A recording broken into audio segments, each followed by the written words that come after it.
ఓ 10-15 రోజుల కింద ఎట్లుండే ఆనలు గురవాలని ఊర్ల పొంట గ్రామ దేవతలకు జలాభిషేకాలు చేసుడు, కప్పతల్లి ఆటలాడుడు, బయటి వంటలకు పోవుడు.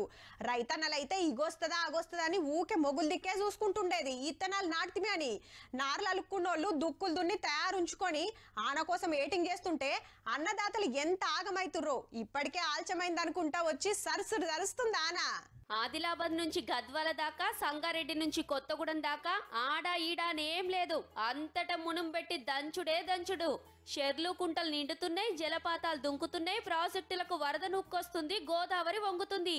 వాగులు వంగుతుంటే ఊర్ల నడుమ రోడ్లు, చెక్ డ్యాంలు కొట్టుకుపోయి రాకపోకలు బంద్ అవుతున్నాయి. కొన్ని వాగుల కట్టలే దిగి చిన్న గోస కాదు పబ్లిక్ ది. గ్యాస్ బండ్లు అన్ని పోయినాయి, ఏమి లేదు, ఇల్లు పడిపోయింది.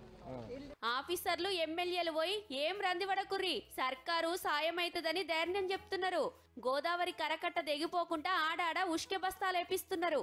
ఆన దంచుడు దంచితే గోదావరిలో మునిగే ఊర్లలో పబ్లిక్ ను ఏరే జాగళ్లకు తీసుకుపోయే సౌలత చేస్తున్నారు ఆఫీసర్లు.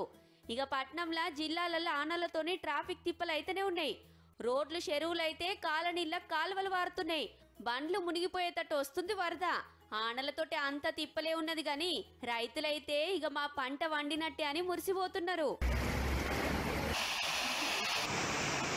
పత్తిత్తులు పెట్టినోళ్ళు మొలకలస్తూ నేను మురుస్తుంటే నార్లు అలుక్కున్నోళ్ళు నాట్లేపిస్తున్నారు. జోరుగా నడుస్తున్నాయి వ్యవసాయం పనులు.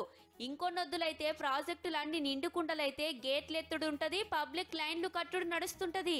గవన్నీ అప్పటికి చెప్పుకుందాం గాని ఇప్పుడైతే ఆనలతోని ఆడాడ తక్లీఫ్ అయినా అన్నదాతలకైతే ఫాయిదా అవుతున్నట్టే.